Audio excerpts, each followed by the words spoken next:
Bonjour à tous, donc dans le cours d'aujourd'hui on va parler technique de médiator. Alors je vous parlerai du plan que je viens de faire en fin de vidéo, je laisserai d'ailleurs pour ceux qui s'intéressent un lien vers une tablature dans le descriptif du cours, mais pour l'instant on va utiliser une toute petite phrase de 5 notes, donc celle-ci, qui va nous servir à illustrer les différences qu'il peut y avoir entre l'aller-retour, l'économic picking, etc. Donc on va tout de suite commencer avec l'aller-retour.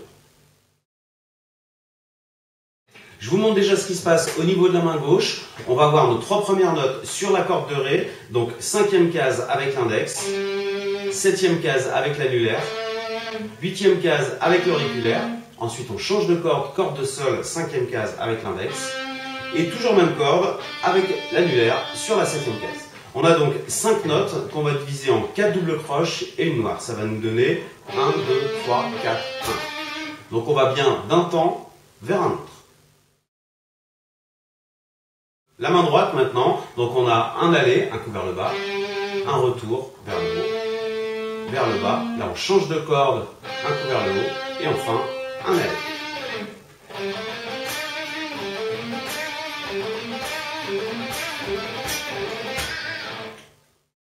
Alors là, vous avez peut-être remarqué qu'au moment du changement de corde, on est confronté à une petite difficulté, à savoir que donc on avait un aller, un retour, un aller, et naturellement, on a presque envie de faire la corde de sol dans le même mouvement, donc vers le bas, alors que là, on est obligé de sauter par-dessus la corde de sol, donc faire ce qu'on appelle un extérieur corde, pour pouvoir la jouer vers le haut. Donc si je vous montre en détail ce qu'on appelle un extérieur corde, donc là, vous voyez que mon médiator a envie de gratter la corde de Ré vers le bas, et doit sauter par-dessus la corde de sol pour faire vers le haut. Alors généralement, la technique de l'aller-retour est très pertinente quand on veut des phrases un peu plus longues, avec un débit et des accents très réguliers, sans qu'on ait à réfléchir à savoir si on est vers le haut ou vers le bas. On installe son mouvement, même sa sensation, et on prend les notes au passage. Par contre, sur une si petite phrase, la difficulté qu'apporte l'extérieur corde va peut-être un petit peu détériorer l'aspect trait de notre petite phrase. Et on va peut-être plutôt favoriser des techniques un peu plus naturelles, comme le fait d'avoir le changement de corde qui se fasse dans la même direction, ce qui sera en fait la technique de l'économic picking qu'on va voir tout de suite. Alors l'économic picking ou sweep picking, c'est ce que j'ai évoqué très brièvement au moment du changement de corde. L'idée, ça va être de jouer les deux cordes dans un même mouvement de médiator. Donc en entier, pour la première note, un coup vers le bas, puis un coup vers le haut. Et là, un coup vers le bas, on change de corde et dans le même mouvement, donc avec un coup vers le bas, on joue également la corde de sol. Et la dernière note se finira vers un coup vers le haut, donc avec un retour. Donc ce qui nous donnera ce genre de choses.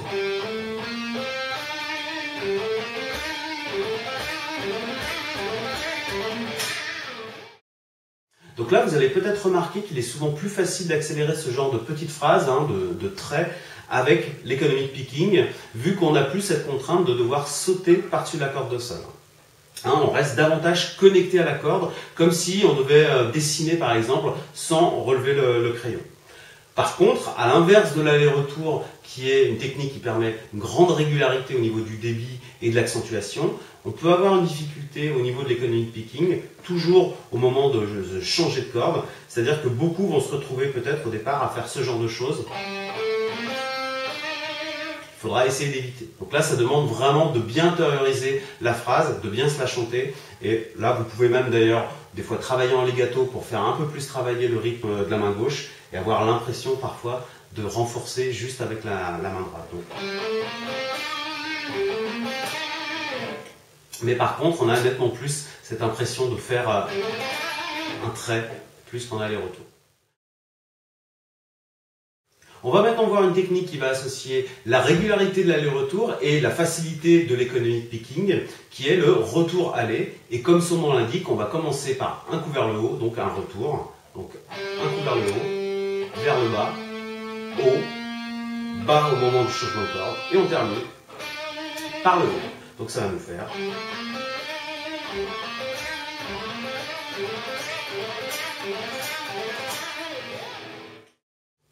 Alors pour beaucoup ici, la difficulté sera d'arriver à ne pas se crisper sur cette première note qu'on doit jouer vers le haut. Et ce que je vous propose en fait, c'est plutôt de vous focaliser sur la suite de la phrase. De la même manière que si je tape dans ma main, je pense finalement uniquement à taper et pas à monter ma main puis la descendre, on peut essayer la même chose sur la guitare. Donc pour l'instant, on part sur un exercice très simple qui correspondrait d'ailleurs presque à commencer sur un contretemps en croche et d'aller vers un temp, mais vous allez voir que ça va être le même principe. Donc pour l'instant, on va prendre notre première note, on va rester dessus d'ailleurs. Je vais partir avec le médiator en dessous de la corde de Ré, et je vais penser à ma note, ma seconde note en fait, et je vais penser et note, et note, et note. Donc je me focalise sur la deuxième note. Très souvent, quand vous rencontrez ce genre de difficulté, pensez à cette petite phrase que j'utilise souvent, c'est-à-dire que si vous ne voulez pas penser à la couleur bleue, ne vous entraînez pas à vous dire « je ne pense pas au bleu ». Vous allez simplement changer de couleur, vous allez penser au rouge, ça sera le moyen le plus efficace de réaliser ce genre de choses. Donc là, dans un premier temps, voyez bien cette deuxième phrase, encore une fois, là ça marche plutôt sur contretemps vers un temps. Mais si on le fait pour notre phrase de double croche, en fait, essayez de visualiser votre dernière note. C'est-à-dire que là, je pars en dessous de ma corde et je visualise en fait moi que celle-là. Je ne me pose absolument pas de questions sur les premières cordes. Je pars et je regarderai bien où j'arriverai. Je pourrais d'ailleurs le faire sur une seule corde. Donc là, je pars ici, 1, 2, 3, 4, 1. Et il se trouve que je finis à l'envers ou que je finis à l'endroit, etc. Mais il faut éviter de trop se poser la question au départ. On va maintenant tenter une dernière chose en modifiant un petit peu l'anatomie de notre phrase. Donc au lieu de jouer cette note-là, donc la troisième sur la case 5 de la corde de Sol, on va la jouer case 10 de la corde de Ré. Donc ça sera bien la même note, un Do, avec une intonation un petit peu différente, un petit peu moins acide, un petit peu plus ronde.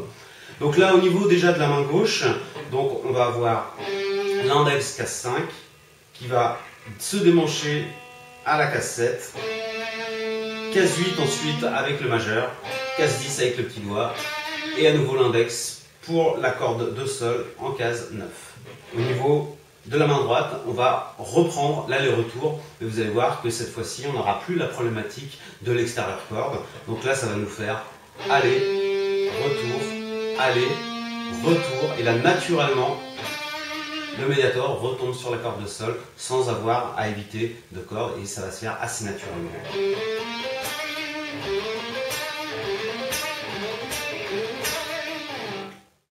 Et donc là, vous pouvez constater en fait que le choix d'aller-retour ou de retour-aller va en fait se faire par rapport au fait d'avoir un nombre pair ou impair de notes. Quand on a un nombre impair de notes, il vaut mieux commencer en retour-aller, et quand on a un nombre pair de notes, donc là j'en avais 4, ça aurait marché aussi avec 2 notes, sauf que là, au niveau de la main gauche, c'était pas évident. Mais au final, c'est à ça que je pense pour me simplifier la vie au niveau de l'aller-retour. Donc évidemment, on n'a pas le temps d'à chaque fois de calculer ce genre de choses, sauf si on doit travailler un plan déjà bien écrit, mais à force de jouer des phrases que vous avez pu déjà répéter un petit peu comme dans le cours, vous allez voir que même en improvisation, vous aurez tendance à sentir s'il faut partir en aller-retour ou en retour-aller. Donc là, par contre, toutes ces questions-là sont surtout valables sur les phrases qui vont des graves aux aigus. Généralement, quand on doit faire des descentes, très souvent, l'aller-retour pose pas vraiment de difficulté. On a moins de questionnements vis-à-vis des intérieurs cordes, extérieurs cordes. Ça ne veut pas dire qu'on ne se les pose pas, mais généralement, ça se passe bien mieux quand on va des aigus vers les graves. À l'inverse, l'économic picking, je trouve, est bien plus difficile à faire quand je vais des aigus vers le grave. Après, ça dépend comment chacun travaille, mais moi, pour les phrases qui descendent, c'est vrai que j'ai quand même souvent tendance à faire, pour le coup, tout bêtement de l'aller-retour, mais c'est vraiment pour les phrases qui montent qu'on trouve le plus de difficultés en général. Donc là, ce que je vous encourage à faire, c'est tester vous-même ces différentes manières de jouer, de voir laquelle vous correspond le mieux, déjà au niveau technique, aisance, et également au niveau du rendu. Dans ce cas précis Donc encore une fois, d'une phrase très courte qui est plus un trait qu'une grande arabesque, c'est vrai que là, j'aurais tendance à mettre de côté un petit peu l'aller-retour pour ce coup-ci, alors que je fais plutôt partie des gens qui utilisent souvent l'aller-retour, mais pour ce cas précis, ça me semble pas forcément l'idéal. Encore une fois, si vous vous sentez mieux comme ça, n'hésitez pas, il n'y a aucun problème. Du moment que ça vous plaît, il vaut mieux se sentir à l'aise et jouer correctement une phrase, même s'il y a des détails qui peuvent être corrigés, plutôt que de mal jouer une phrase parce que quelqu'un nous a dit de la jouer de cette manière-là, sans forcément argumenter derrière. Donc comme promis, un petit point sur le plan d'introduction. Donc je vous rappelle que la partition est disponible dans un lien que j'ai laissé en descriptif de la vidéo. Et donc ce plan-là, on va le diviser en différentes cellules qui à chaque fois vont s'appuyer sur le temps. Donc chaque phrase va commencer sur un temps et se terminer sur un autre. Et à chaque fois, la dernière note de chaque cellule sera en fait la première note de la prochaine. Donc là, on va avoir une première cellule en 7 notes. Donc là, ne vous inquiétez pas, vous ne pensez pas à diviser le temps en 7, mais vous pensez simplement à démarrer votre phrase sur le temps et à la terminer sur le temps. Donc on va avoir cette phrase-là.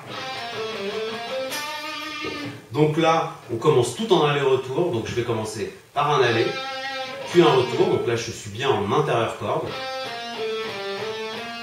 Et pour cette dernière note, là par contre, je vais avoir de l'économic picking.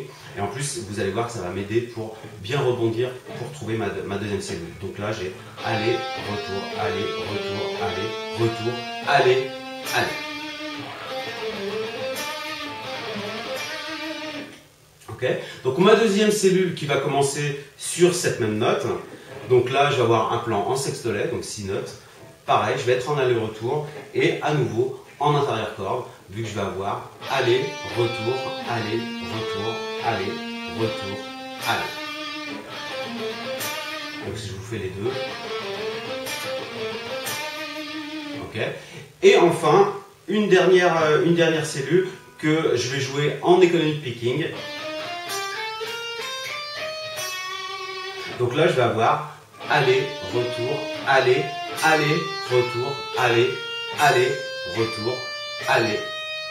Et je termine par un retour. Donc là, pensez bien à bien mettre en valeur les temps. Hein, j'accélère jamais une phrase avant que je l'ai bien compris musicalement. Donc là, on a bien.